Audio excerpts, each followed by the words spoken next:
Selamat pagi, semangat pagi Bapak Ibu dan Saudara-saudara. Kita bersyukur pagi ini kita berjumpa lagi dalam Sapaan Pagi Bahtera Kasih. Dan kita akan bersama-sama sebelum memulai aktivitas pekerjaan dan pelayanan kita di hari ini, kita akan kembali merenungkan firman Tuhan. Dan untuk itu, mari kita berdoa memohon pimpinan Roh Kudus. Bapa di dalam sorga, kami akan membaca Alkitab. Kami mohonkan dengan rendah hati bersabda dan berfirmanlah. Kuasailah kami dengan Roh-Mu yang kudus. Memampukan kami mengerti dan memahami setiap firman yang akan kami baca dan dengarkan. Semua jemaat-Mu yang mengikuti ibadah ini dari dalam rumah mereka masing-masing, mari Tuhan berkati. Kami mengucap syukur untuk semua penyertaan dan pemeliharaan-Mu dalam hidup kami. Demi Kristus Yesus Tuhan dan Juru Selamat, kami berdoa kepada Bapa di sorga. Amin. Bapak Ibu dan Saudara-saudara, bacaan firman Tuhan pada pagi hari ini terambil dari kitab Daniel, pasalnya yang ke-5, ayatnya yang ke-29 sampai dengan ayatnya yang ke-30.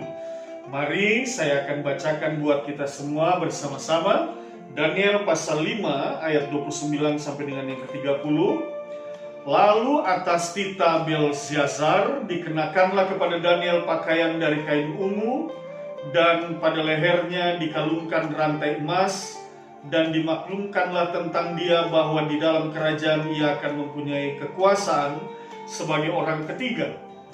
Pada malam itu juga terbunuhlah Belsyazar, raja orang Kasdim itu. Demikian pembacaan Alkitab. Bapak Ibu dan Saudara-saudara yang dikasihi oleh Tuhan Yesus Kristus, bacaan ini mengantarkan kita pada satu pertanyaan. Mengapa kita harus hidup dengan rendah hati? Nah, ini dia. Ini bicara tentang kerendahan hati. Mengapa demikian? Bapak Ibu dan Saudara-saudara, latar belakang daripada bacaan kita ini adalah keangkuhan dan kesombongan yang mengakibatkan Raja Belsyazar pada akhirnya mati dan binasa. Itu semua oleh karena ia meninggikan dirinya, dia sombong dan angkuh. Di mana hal itu dapat kita lihat bersama-sama di dalam Daniel pasal 5 ayat 22 sampai dengan ayatnya yang ke-23 yang mengatakan, tetapi tuanku Belsyazar anaknya tidak merendahkan diri walaupun tuanku mengetahui semuanya ini. Tuanku meninggikan diri terhadap yang berkuasa di sorga, perkakas dari baitnya dibawa orang kepada tuanku. Lalu tuanku serta para pembesar tuanku, para istri dan para gundik tuanku telah minum anggur dari perkakas itu. Tuanku telah memuji-muji dewa-dewa dari perak dan emas, dari tembaga, besi, kayu, dan batu yang tidak dapat melihat atau mendengar atau mengetahui. Dan tidak tuanku muliakan Allah yang menggenggam napas tuanku dan menentukan segala jalan tuanku. Itu dia. Kesombongan, keangkuhan diri Belsyazar membuat ia berani meninggikan dirinya terhadap yang berkuasa di sorga, yaitu Allah itu sendiri.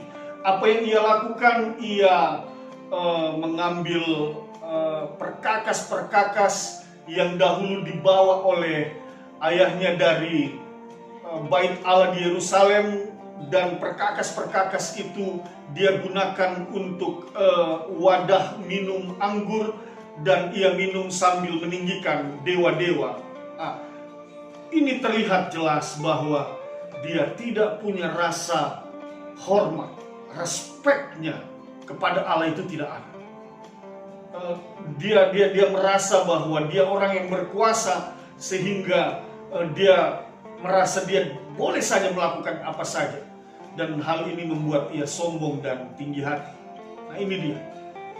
Apa yang terjadi pada akhirnya? Ada satu tulisan yang ia saksikan yang tertulis Mene Mene Tekel Ufarsin, yang pada intinya bahwa mengatakan pemerintahan Belshazzar berhenti, selesai, bahkan kerajaan yang dipimpin itu akan dibagi kepada orang Media dan Persia.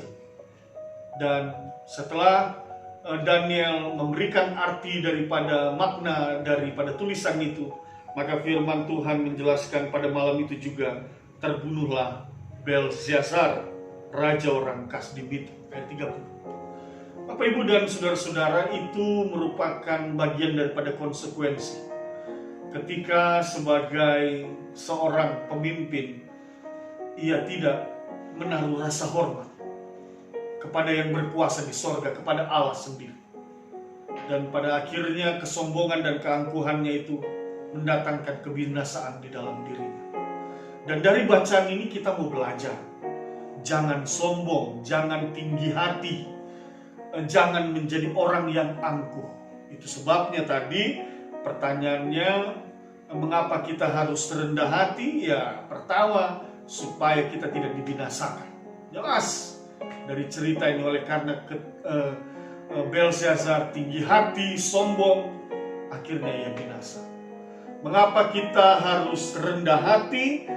Bagian firman Tuhan juga mengajarkan, misalnya saja di dalam Yakobus pasal 4 ayatnya yang ke-10. Mari Opa-Oma, Bapak Ibu dan saudara-saudara, kita lihat bersama Yakobus pasal 4 ayatnya yang ke-10. Di sana dikatakan demikian, rendahkanlah dirimu di hadapan Tuhan dan Ia akan meninggikan kamu. Nah, ini dia. Bapak Ibu dan saudara-saudara, Opa-Oma, anak cucu yang dikasih oleh Tuhan Yesus Kristus, firman Tuhan katakan, rendahkanlah dirimu di hadapan Tuhan. Nah, itu dia. Itu satu ajaran, satu ajakan, satu perintah. Rendahkanlah dirimu di hadapan Tuhan. Be humble. Nah, itu rendah hati, gitu ya. Orang yang rendah hati itu, Bapak Ibu, ada banyak hal yang dapat terjadi dalam hidupnya. Orang yang membiasakan diri untuk bersikap dan berperilaku rendah hati di dalam menjalani hari-harinya, itu akan membuka peluang untuk terbangunnya satu hubungan yang luas dengan orang banyak. Mengapa demikian? Karena dia rendah hati. Orang pun mudah untuk menerimanya, dan dia pun dapat mudah juga bergaul dengan orang lain. Dan orang yang dapat bergaul dengan mudah dengan orang lain oleh karena kerendahan hatinya, itu menciptakan banyak peluang.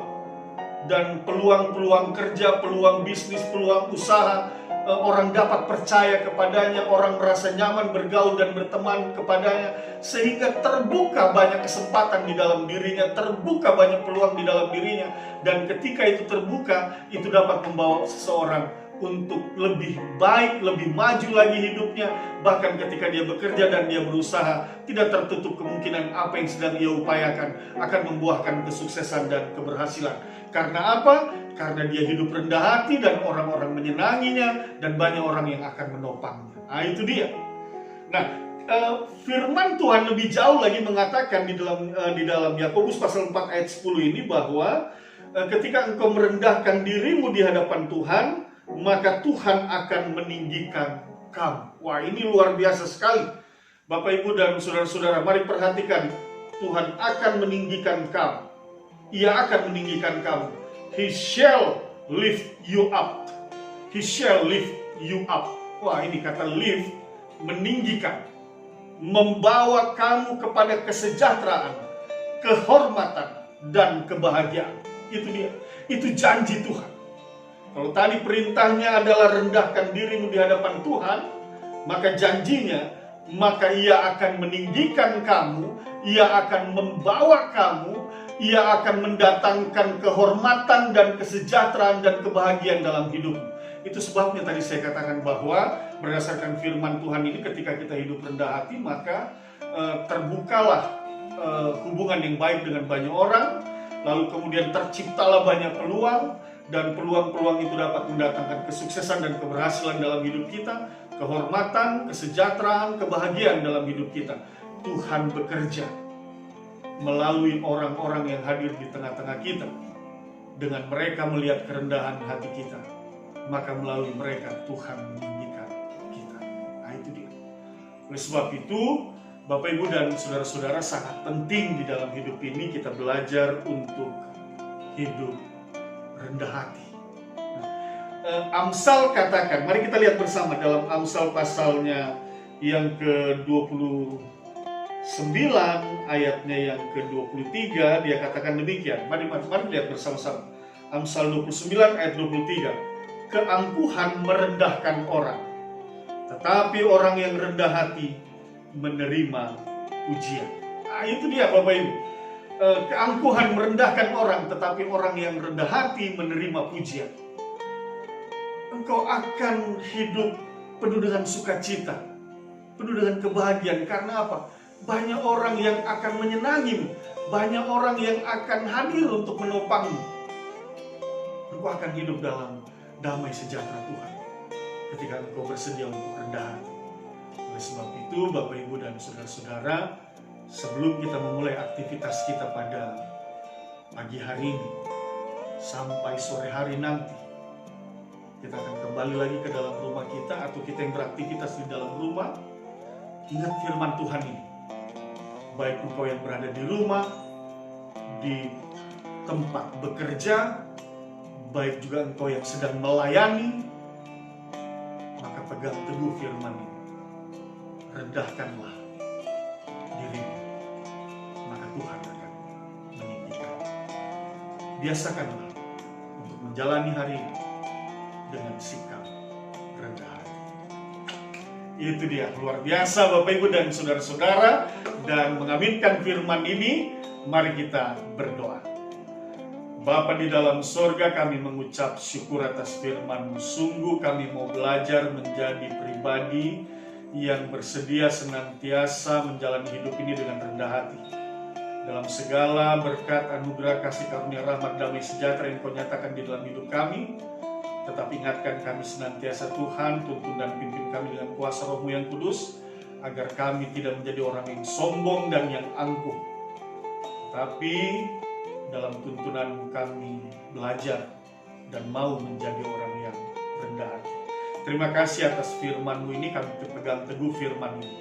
Hamba berdoa bagi semua jemaat-Mu yang beribadah dari dalam rumah mereka semua, Tuhan berkati. Sebelum memulai aktivitas hidup, kerja, dan pelayanan mereka, biarlah firman ini menghidupi mereka, memotivasi dan menyemangati mereka bahwa kesejahteraan, kehormatan, dan kebahagiaan, kesuksesan, dan keberhasilan akan Tuhan nyatakan di dalam kehidupan mereka. Bagi mereka yang bersiap untuk hidup dalam kerendahan hati.